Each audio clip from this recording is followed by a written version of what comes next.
I would truly like for you all to pause the video and take time out to read the disclaimer for this upcoming video. Thank you all so much.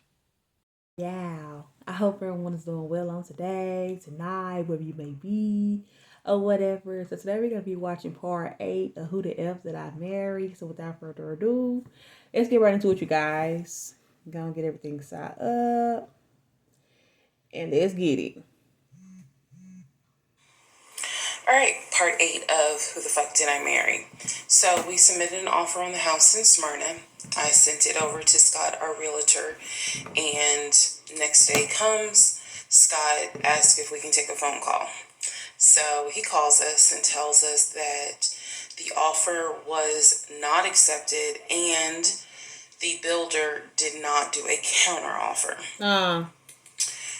We don't exactly know why. We don't exactly know why he didn't accept it, but the bottom line is that we figured out later on that he didn't want to finish the basement. Okay. So the offer was not accepted. The house fell through. Yeah. I was okay with that because, again, I knew he had put in an offer. So we continued looking at other houses. We found another house in Smyrna that he really liked. Okay. I thought that it was way too big for just the two of us. And so the price of this home was...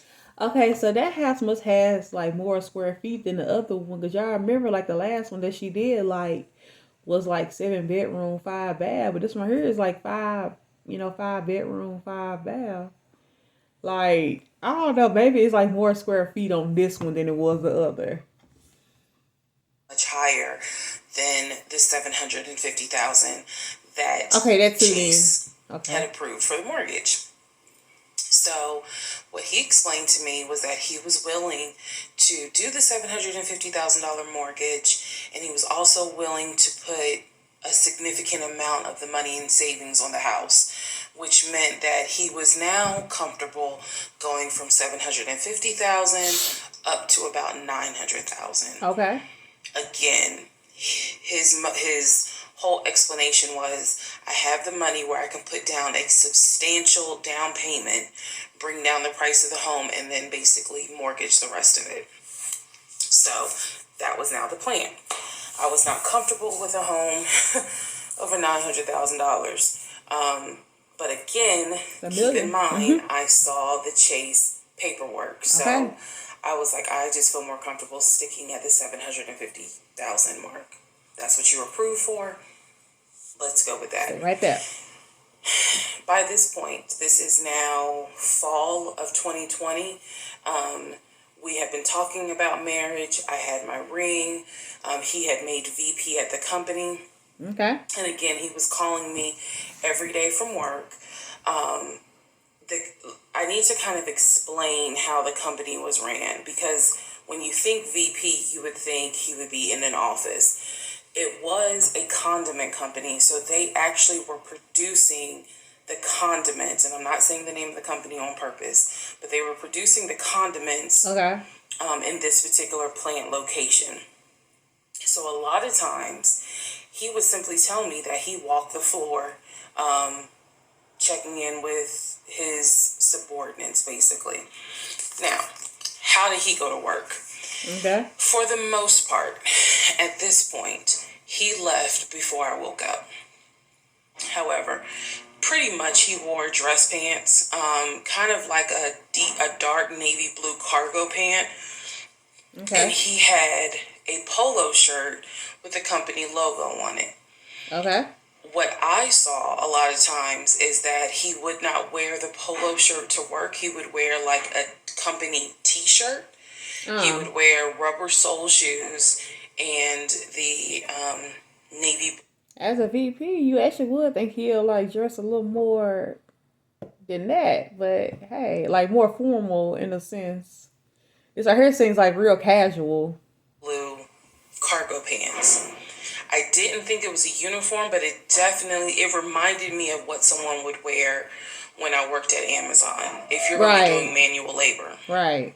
He didn't go to work sloppy looking at all, but it definitely was not suit and tie. Like formal. Nowhere near suit and tie. It is fair to note that outside of work, he was a man who he loved to dress. He loved to wear the latest Jordans. He loved to collect watches. He collected a lot of Invicta watches. He loved to collect hats. He wore hats, baseball caps everywhere because he didn't like the shape of his head. So in terms of how he dressed casually, the man, he could dress. In terms of how he dressed for work, right? Yeah, he didn't dress like a more VP. formal than But casual. His excuse was, I'm constantly walking the production floor, and I can't be in a suit and tie walking the. But if you're like the vice president, you would still think that's how you are dressed most of the time. Now, you know, like at some companies, maybe Friday, you know, you can dress like a little more laid back maybe, but like throughout the week and like every single day, it's like that's how you're going to work. Like you wouldn't really expect that from like most vice presidents at companies, but maybe for him, he's able to do so. Like he's saying, you know, like he's constantly on the floor. So production floor where they're creating the condiments that we're selling. So by this point, again, this is fall. We're still looking at houses. We're still touring houses as much as we can because it is COVID. We had found another house that we really liked and a house that I really truly wanted to put an offer in on. This was now going to be the second house that we put an offer on.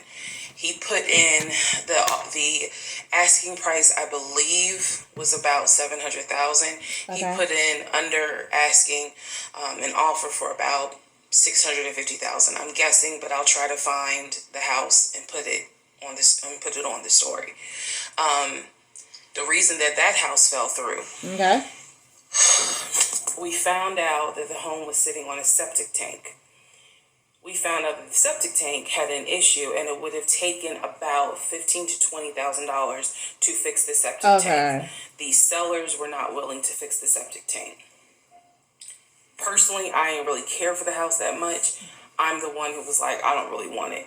So even though we put an offer in, we had 24 hours where we could pull our offer back. And so we did. Once we found out, I believe it was in the disclosure. And if you're a realtor, please feel free to tell me if I'm using the wrong terminology. But I believe it was in the disclosure that they told us the septic tank needs to be replaced. Yeah. That's when I was like, nah, I don't want that house.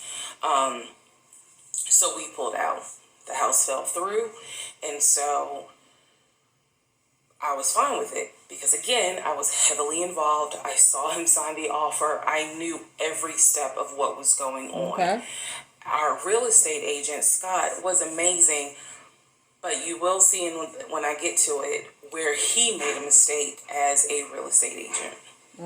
So house number 2 fell through. We then moved on, saw a few more houses, and then we get to house number 3.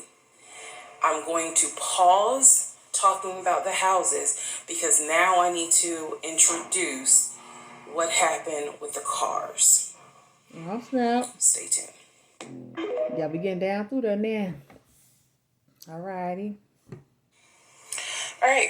8 of. So comment down below and let me know how you all feel about this series so far.